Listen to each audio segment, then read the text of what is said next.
Ya tenemos los resultados de las elecciones en el Reino Unido y son unas bastante preocupantes. ¿Preocupantes para quién? Para Occidente y para la Alianza Atlántica. Y es que acaba de ganar el Partido Laborista. Sí, después de más de 24 años, ahora el Reino Unido va a tener un gobierno de centro-izquierda e incluso de izquierda. Pero esto es más importante todavía. Las relevancias de la agenda que tiene, en este caso el Partido Laborista, pueden generar un conflicto bastante preocupante entre los aliados de Occidente. ¿Qué es lo que busca el Partido Laborista? Porque es muy importante lo que ha dicho no solamente de Ucrania, sino también de la Franja de Gaza e incluso de las Islas Malvinas. Vamos a comentarlo.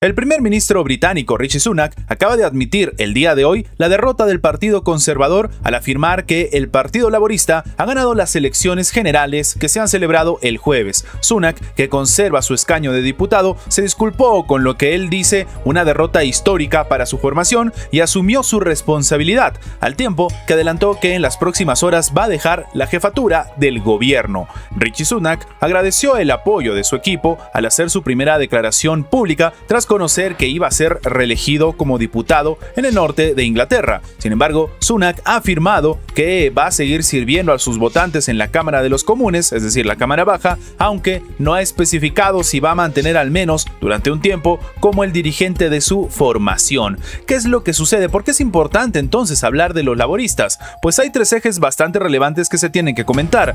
El más importante, vamos a arrancar con las Islas Malvinas, es que los laboristas, si bien no tienen previsto en este caso hacer algún tipo de jugada adicional a la situación que se vive en las Malvinas, es verdad que históricamente son mucho más de diálogos, ellos son mucho más de estar favorables a algún tipo de acuerdo inicial, sobre todo con Argentina, tomando en cuenta que a pesar de lo que ha sucedido y de la respuesta bastante contundente de las anteriores administraciones en simplemente ni siquiera hablar de las Malvinas, al menos con los laboristas se puede hablar, se puede conversar. Esto en realidad puede sentar algún tipo de precedente si es que se logra algún tipo de vía, pero de hecho la realidad depende completamente de los británicos. Pero ¿y qué hay, por ejemplo, de la Franja de Gaza? Pues esto es algo que tal vez a Benjamín Netanyahu no le va a gustar para nada. Resulta que los laboristas apoyan el reconocimiento de Palestina como un estado. Sí, la misma medida que ha tomado España, Armenia, Eslovenia e Irlanda, entre otros que lo han hecho recientemente.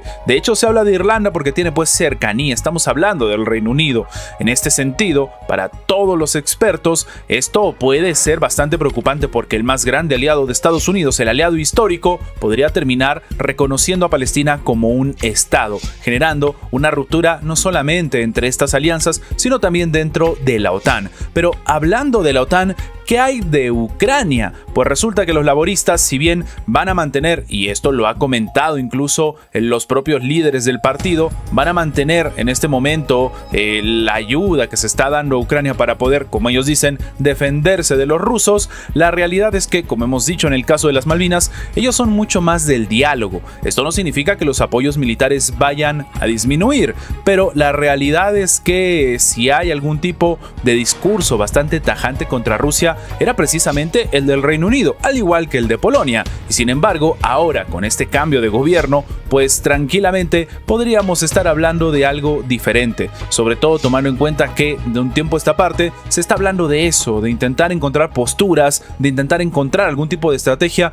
para lograr en este momento algún tipo de acercamiento entre la postura de Rusia y la postura de Ucrania. Sí, a pesar de todo esto, de nuevo, no es que se va a dejar de apoyar a Ucrania, pero al menos están mucho más abiertos al diálogo de lo que era en el pasado. Ahora, queda un punto por comentar, y es que para muchos expertos, lo que está sucediendo en Europa en este momento, en este año de elecciones, es un baldazo de agua fría para todos los que estaban en el cargo. Absolutamente todos, al menos dentro de las principales potencias, no van a repetir el plato, no van a una reelección. Y esto también demuestra la crítica de la población y el enfado con respecto a cómo se ha trabajado la tensión tanto en Ucrania como en la Franja de Gaza. La tensión que se está viviendo entre la administración de Benjamín Netanyahu y ya no el grupo Hamas, sino el Hezbollah, ha llegado a unos niveles bastante preocupantes. Hezbollah acaba de ejecutar un ataque masivo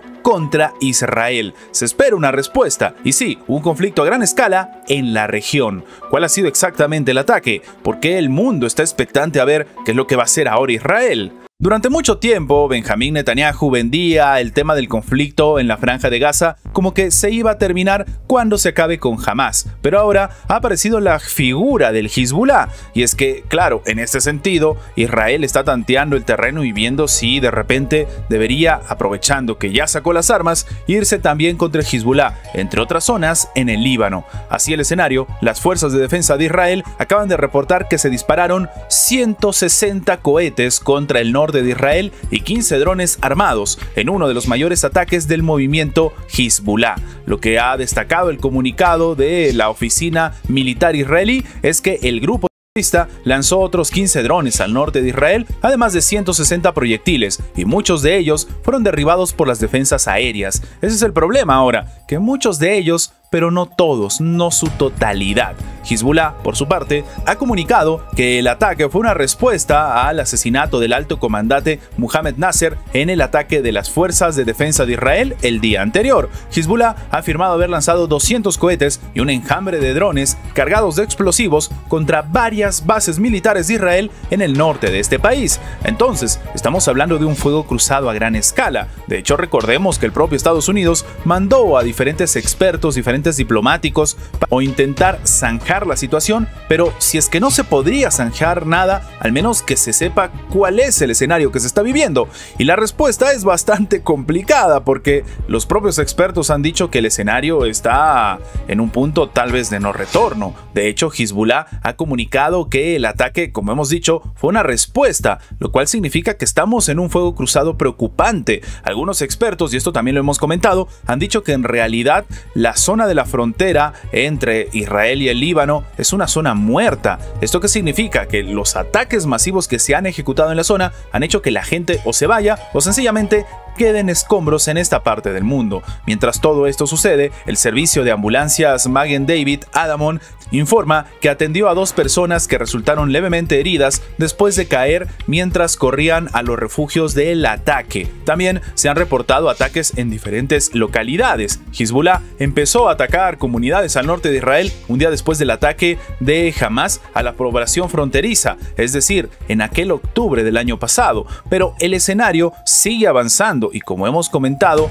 esto es algo que no le conviene no solamente a Israel, sino al propio Estados Unidos y a la imagen de Joe Biden. Estados Unidos ya ha repetido que tal vez no van a apoyar a Israel en un ataque contra Hezbollah, mientras el fuego cruzado en la zona, sin embargo, sigue aumentando.